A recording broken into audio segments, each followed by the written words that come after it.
মৰমৰ ছাত্ৰ-ছাত্ৰীসকল, তোমালোক আটাইলৈকে শুভকামনা জনাই আৰম্ভ কৰিছোঁ আজিৰ পাঠ আমাৰ চৌপাশৰ বজাৰ। এই পাঠটি সপ্তম শ্ৰেণীৰ সমাজ বিজ্ঞানৰ অন্তৰ্গত। তোমালোকে যদি মনোযোগেৰে ভিডিঅ'টি চোৱা তেনেহ'লে তোমালোকে ভিডিঅ'টিৰ শেষত জানিব পাৰিবা বজাৰ ব্যৱস্থা কি হয়, বজাৰ ব্যৱস্থাৰ মূল উপাদানসমূহ কি কি, বজাৰত বিক্ৰীজাত সামগ্ৰীসমূহ কেনেধৰণৰ, বজাৰৰ বিভিন্ন প্ৰকাৰসমূহ কি কি, বজাৰ সম্পৰ্কীয় সচেতনতা আৰু অধিকাৰ বুলিলে কোনখিনি কথাক বুজায়। প্ৰথমে আমি জানো আহা বজাৰ মানে কি। ছাত্ৰ-ছাত্ৰীসকল, তোমালোকৰ ঘৰত কেতিয়াবা খাদ্য সামগ্ৰী বা অন্যান্য বস্তু নাইকিয়া হ'লে মা-দেউতাক মোনা এখন লৈ হাতত কেইটকামান পইচা লৈ দোকান বা বজাৰলৈ ওলাই যোৱা নিশ্চয় দেখিছা। এইদৰে যি ঠাইৰ পৰা আমি আমাৰ প্ৰয়োজনীয় বস্তু টকা পইচাৰ বিনিময়ত কিনি আনিব পাৰোঁ সেই ঠাইখনিকে বজাৰ বুলি কোৱা হয়। কিন্তু বৰ্তমান সময়ত আমি আমাৰ প্ৰয়োজনীয় বস্তু কিনিবৰ কাৰণে ক'লৈকো ওলাই নোযোৱাকৈও হয়। তোমালোকে জানা, মোবাইলৰ জৰিয়তে অনলাইনৰ সহায়ত আমি কিবা বস্তু অৰ্ডাৰ কৰিলে ঘৰতে আহি দি থৈ যায়হি। গতিকে আধুনিক সময়ত বজাৰ বুলিলে আমি কেৱল এটুকুৰা নিৰ্দিষ্ট ঠাই বুলি ক'লে ভুল হ'ব। বৰ্তমান সময়ত বজাৰ বুলিলে এটা ব্যৱস্থা বুজায়, অৰ্থাৎ যি ব্যৱস্থাৰ জৰিয়তে আমি টকা পইচা বা মুদ্ৰাৰ বিনিময়ত আমাৰ প্ৰয়োজনীয় সামগ্ৰী আমি কিনিব পাৰোঁ, সেই কিনা বেচা কৰা ব্যৱস্থাটোকে বজাৰ বুলি কোৱা হয়। গতিকে বজাৰ এখন গঠন হ'বলৈ হ'লে আমাক কেইটিমান নিৰ্দিষ্ট উপাদানৰ প্ৰয়োজন।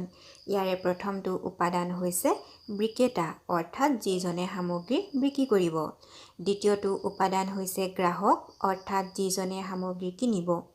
তৃতীয়টো উপাদান হৈছে মুদ্ৰা বা টকা পইচা, আৰু চতুৰ্থটো উপাদান হৈছে বিক্ৰীজাত সামগ্ৰী, অৰ্থাৎ কোনবোৰ বস্তু বজাৰত বিক্ৰীৰ বাবে ৰখা হ'ব। ছাত্ৰ-ছাত্ৰীসকল, আমি আমাৰ দৈনন্দিন জীৱনত বিভিন্ন ধৰণৰ সামগ্ৰী ব্যৱহাৰ কৰোঁ নহয় জানো। আমি খাদ্য সামগ্ৰী, পিন্ধা উৰাৰ সামগ্ৰী, শিক্ষাৰ লগত জড়িত সামগ্ৰী, ঘৰ সজোৱা সামগ্ৰী বা অন্যান্য নিৰ্মাণ কাৰ্যত ব্যৱহৃত সামগ্ৰী আদি বিভিন্ন ধৰণৰ সামগ্ৰী আমি ব্যৱহাৰ কৰোঁ। এইবিলাক সামগ্ৰী বজাৰতে উপলব্ধ হয়। ইয়াৰোপৰি এই সামগ্ৰীসমূহৰ উপৰিও আধুনিক সময়ত আমি আমাৰ দৈনন্দিন জীৱনৰ বিভিন্ন কামৰ কাৰণে আমি কিছুমান সেৱা গ্ৰহণ কৰিব লগা হয়।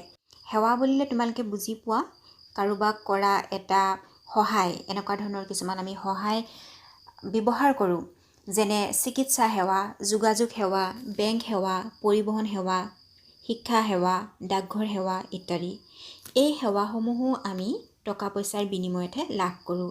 গতিকে বজাৰৰ বিক্ৰীজাত সামগ্ৰীয়ে এনেধৰণৰ সেৱাখণ্ড আৰু সামগ্ৰী দুয়োটা দিশকে অন্তৰ্ভুক্ত কৰে। বজাৰৰ প্ৰকাৰসমূহ। বজাৰ বিভিন্ন প্ৰকাৰৰ আছে আৰু প্ৰতিখন বজাৰৰে নিজা নিজা বৈশিষ্ট্য আছে। কেতিয়াবা আমি সপ্তাহটোৰ প্ৰায় প্ৰতিদিনেই এডোখৰ নিৰ্দিষ্ট ঠাইত দোকান পোহাৰ খোলা থকা দেখিবলৈ পাওঁ। অন্যহাতেদি কেতিয়াবা আকৌ সপ্তাহৰ এটা নিৰ্দিষ্ট দিনতহে কোনো নিৰ্দিষ্ট ঠাইত বজাৰ বহা দেখিবলৈ পাওঁ। আৰু কেতিয়াবা কোনোবা ব্যক্তিয়ে নিজেও সামগ্ৰী কঢ়িয়াই বস্তু বিক্ৰী কৰি থকা আমি দেখিবলৈ পাওঁ। গতিকে এনে বৈশিষ্ট্যৰ ওপৰত ভিত্তি কৰি আমি বজাৰসমূহক এনেদৰে ভাগ কৰিব পাৰোঁ। প্ৰথমতে ভাগটো হৈছে স্থায়ী বজাৰ, দ্বিতীয়তে সাপ্তাহিক বজাৰ, তৃতীয়তে পাইকাৰী বজাৰ, চতুৰ্থতে খুচুৰা বজাৰ, পঞ্চমতে হকাৰে চলোৱা বজাৰ আৰু শ্বপিং মল তথা অনলাইন বজাৰ। এতিয়া আমি চাওঁ আহা উল্লেখিত প্ৰতিখন বজাৰৰে বৈশিষ্ট্যসমূহ। স্থায়ী বজাৰ বা দৈনিক বজাৰৰ বৈশিষ্ট্য। এনে বজাৰ সপ্তাহটোৰ এটা নিৰ্দিষ্ট দিন বাদ দি বাকী সকলো দিনতে খোলা থাকে আৰু এই বজাৰৰ স্থায়ী দোকান ঘৰ থাকে। তদুপৰি স্থায়ী বজাৰৰ সামগ্ৰীবোৰত এটা নিৰ্দিষ্ট মূল্য নিৰ্ধাৰণ কৰা থাকে। সাধাৰণতে কোৱা হয় স্থায়ী বজাৰৰ বস্তুবিলাক তুলনামূলকভাৱে অলপ মূল্যটো বেছি হয়। ইয়াৰ কাৰণসমূহ হৈছে স্থায়ী বজাৰৰ কাৰণে এটা স্থায়ী ৰুম লাগে, দোকানৰ কাৰণে এটা ৰুম লাগে। সেই ৰুমটোৰ কাৰণে এটা নিৰ্দিষ্ট পৰিমাণৰ ভাড়া দিব লগা হয়। ৰুমটোত ইলেক্ট্ৰিচিটি, লাইট, ফেন আদি ব্যৱহাৰ কৰিব লগা হয়। এনেধৰণৰ খৰচবিলাক থাকে বাবেই স্থায়ী বজাৰৰ সামগ্ৰীবিলাকৰ বিক্ৰী মূল্য অন্যান্য বজাৰতকৈ কিছু পৰিমাণে বেছি হয়। দ্বিতীয়বিধ উল্লেখযোগ্য বজাৰ হৈছে সাপ্তাহিক বজাৰ। সাপ্তাহিক বজাৰৰ প্ৰথমটো বৈশিষ্ট্য হৈছে ই সপ্তাহৰ এটা নিৰ্দিষ্ট দিনত এটা নিৰ্দিষ্ট ঠাইতে বহে আৰু এনে সাপ্তাহিক বজাৰৰ উৎপাদিত সামগ্ৰীসমূহ বিক্ৰেতাসকলে সাধাৰণতে প্ৰায় নিজেই উৎপাদন কৰি লয়। সাধাৰণতে কৃষিজাত সামগ্ৰী সাপ্তাহিক বজাৰত বিক্ৰী কৰা হয় যদিও আজিকালি অন্যান্য সামগ্ৰীও কম বেছি পৰিমাণে সাপ্তাহিক বজাৰত উপলব্ধ হয়। সাপ্তাহিক বজাৰৰ বস্তুৰ বা সামগ্ৰীৰ মূল্য অন্য বজাৰতকৈ কম বুলি ভবা হয়, কাৰণ এনে বজাৰত কোনো স্থায়ী দোকানঘৰৰ খৰচৰ কথা নাহে।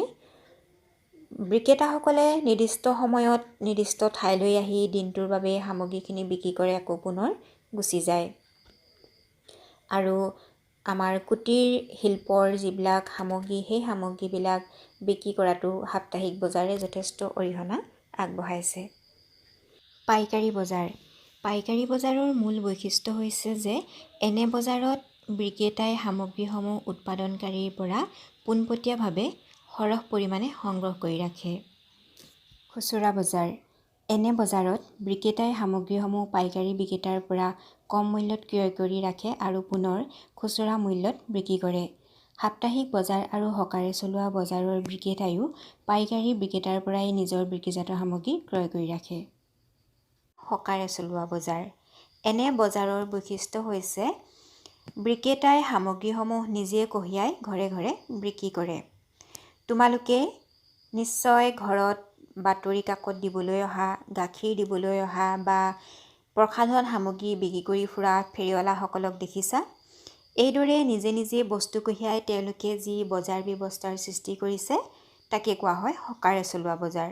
সাধাৰণতে গ্ৰামাঞ্চল অৰ্থাৎ ভিতৰুৱা অঞ্চলবিলাকলৈও য'ত যাতায়াতৰ সুবিধা কম থাকে, তেনে অঞ্চলত এনে হকাৰে চলোৱা বজাৰে যথেষ্টখিনি উপকাৰ সাধন কৰে। Shopping mall.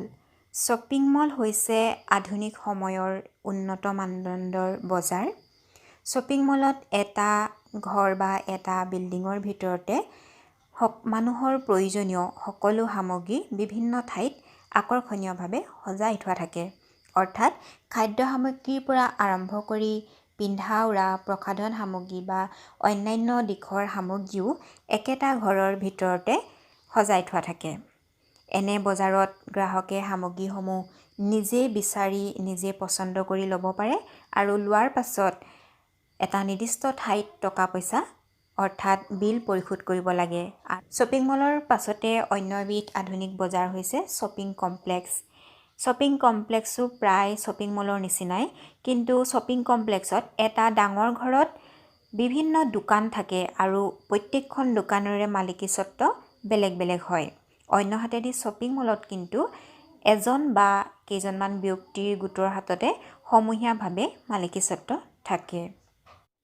ছাত্ৰ ছাত্ৰীসকল, ইমানপৰে আমি যিকেইখন বজাৰৰ বিষয়ে আলোচনা কৰিলোঁ, ইয়াৰ প্ৰতিখন বজাৰেই হৈছে দৃশ্যমান বজাৰ। অৰ্থাৎ এনে বজাৰসমূহত বিক্ৰীজাত সামগ্ৰীসমূহ আমি নিজৰ চকুৰে প্ৰত্যক্ষ কৰিব পাৰোঁ আৰু হাতেৰে স্পৰ্শও কৰিব পাৰোঁ। অন্যহাতেদি আধুনিক সময়ত বিজ্ঞান প্ৰযুক্তিবিদ্যা আৰু ইণ্টাৰনেটৰ উন্নতিৰ ফলত বজাৰ ব্যৱস্থাটো এটা ডিজিটেল সংস্কৰণৰ সৃষ্টি হৈছে। বৰ্তমান তোমালোকে যিদৰে ইণ্টাৰনেটৰ সহায় লৈ অনলাইন ক্লাছৰ জৰিয়তে পাঠসমূহ নিজৰ ঘৰতে বহি শিকিব পাৰিছা, ঠিক তেনেদৰে আমি অনলাইনত আমাৰ প্ৰয়োজনীয় সামগ্ৰীসমূহ অৰ্ডাৰ কৰি ঘৰতে লাভ কৰিবলৈ সক্ষম হৈছোঁ। এইদৰে ইণ্টাৰনেটৰ সহায় লৈ অনলাইনত নিজৰ প্ৰয়োজনীয় সামগ্ৰী ক্ৰয় কৰা ব্যৱস্থাটোকে কোৱা হয় অনলাইন বজাৰ ব্যৱস্থা। উদাহৰণস্বৰূপে তোমালোকে ফ্লিপকাৰ্ট, স্নেপডিল, মিন্ত্ৰা, আমাজন আদি বিভিন্ন ধৰণৰ শব্দবিলাক শুনিছা। এইবিলাক হৈছে অনলাইনত থকা কিছুমান কোম্পানী, যিসকলে আমাক আমাৰ প্ৰয়োজনীয় সামগ্ৰীসমূহ প্ৰদান কৰে বা যোগান ধৰে ইণ্টাৰনেটৰ জৰিয়তে। বজাৰ সম্পৰ্কীয় সচেতনতা আৰু অধিকাৰ। সাধাৰণ অৰ্থত বজাৰ সম্পৰ্কীয় সচেতনতা বুলিলে বজাৰ ব্যৱস্থাত গ্ৰাহক আৰু বিক্ৰেতাই ল'ব লগা কিছুমান দায়িত্ববোধ আৰু সজাগতাৰ কথাক বুজায়। বজাৰ ব্যৱস্থাত বিক্ৰেতা আৰু গ্ৰাহক দুই পক্ষৰে কিছুমান দায়িত্ব থাকে। বিক্ৰেতাৰ দায়িত্ব হৈছে গুণগত মানদণ্ডৰ সামগ্ৰী উপযুক্ত মূল্যত গ্ৰাহকক যোগান ধৰা। ঠিক সেইদৰে গ্ৰাহকৰ দায়িত্ব হৈছে গুণগত মানদণ্ডৰ সামগ্ৰী ক্ৰয় কৰি তাৰ উচিত মূল্য বিক্ৰেতাক প্ৰদান কৰা। কিন্তু এনে আদান প্ৰদান প্ৰক্ৰিয়াত কেতিয়াবা গ্ৰাহকে বিক্ৰেতাৰ প্ৰবঞ্চনাৰ সন্মুখীন হ'ব লগা হয়। গ্ৰাহকে সন্মুখীন হোৱা বিভিন্ন সমস্যা সমাধানৰ বাবে গ্ৰাহক সুৰক্ষা আইন প্ৰৱৰ্তন কৰা হৈছে। এই আইনে গ্ৰাহকক যিকোনো সামগ্ৰীৰ গুণগত মানদণ্ড জনাৰ অধিকাৰ, সামগ্ৰীৰ প্ৰকৃত মূল্য জনাৰ অধিকাৰ আৰু সামগ্ৰী ক্ৰয় কৰোঁতে সৃষ্টি হোৱা বিভিন্ন বিবাদ অথবা প্ৰতাৰণাৰ অভিযোগ উত্থাপন কৰাৰ সুবিধা প্ৰদান কৰিছে। ইয়াৰ বাবে গ্ৰাহক সুৰক্ষা আইনৰ অধীনত বিশেষভাৱে আদালতৰ ব্যৱস্থা কৰা হৈছে যাতে বিবাদসমূহ এটা নিৰ্দিষ্ট সময়ৰ ভিতৰত সোনকালে নিষ্পত্তি কৰিব পাৰি। গ্ৰাহক সুৰক্ষা আইনৰ বিষয়ে তোমালোকে অষ্টম শ্ৰেণীত আৰু বেছি ভালদৰে পঢ়িবলৈ পাবা। মৰমৰ ছাত্ৰ ছাত্ৰীসকল, ইমান পৰে তোমালোকে বজাৰ ব্যৱস্থাৰ বিষয়ে কিছু কথা জানিব পাৰিলা। তোমালোকে গম পালা যে টকা পইচাৰ বিনিময়ত প্ৰয়োজনীয় সামগ্ৰী কিনা বেচা কৰিব পৰা ব্যৱস্থাটি হৈছে বজাৰ ব্যৱস্থা। দ্বিতীয়তে তোমালোকে গম পালা বজাৰ বিভিন্ন প্ৰকাৰৰ থাকে আৰু প্ৰত্যেকখন বজাৰৰে নিজা নিজা কিছুমান বৈশিষ্ট্য থাকে। তৃতীয়তে গম পালা আধুনিক প্ৰযুক্তিবিদ্যা আৰু ইণ্টাৰনেটৰ ব্যৱহাৰে বজাৰ ব্যৱস্থালৈ কিছুমান পৰিৱৰ্তন কঢ়িয়াই আনিছে। চতুৰ্থতে তোমালোকে বজাৰ সম্পৰ্কীয় কিছুমান সজাগতা আৰু গ্ৰাহকৰ অধিকাৰ সম্পৰ্কে জানিব পাৰিলা। এতিয়া তোমালোকে পাঠ্যপুথিত নিজে এবাৰ ভালদৰে পঢ়ি চাবা, তেতিয়া আৰু বেছি কথা বিতংকৈ জানিব পাৰিবা। লগতে পাঠটিত থকা প্ৰশ্নাৱলীসমূহ কৰিবলৈকো যত্ন কৰিবা। ছাত্ৰ ছাত্ৰীসকল, আমাৰ গ্ৰামাঞ্চলত প্ৰচলিত হৈ থকা সাপ্তাহিক বজাৰ ব্যৱস্থাই কিদৰে গ্ৰামাঞ্চলৰ আৰ্থ-সামাজিক উন্নয়নত অৰিহণা আগবঢ়াইছে এই বিষয়ে এটি চমু টোকা লিখিবলৈকো যত্ন কৰিবাচোন। পুনৰ লগ পাম অন্য এটি নতুন ভিডিঅ'ৰ সৈতে। আজিলৈ সামৰিছোঁ। নমস্কাৰ।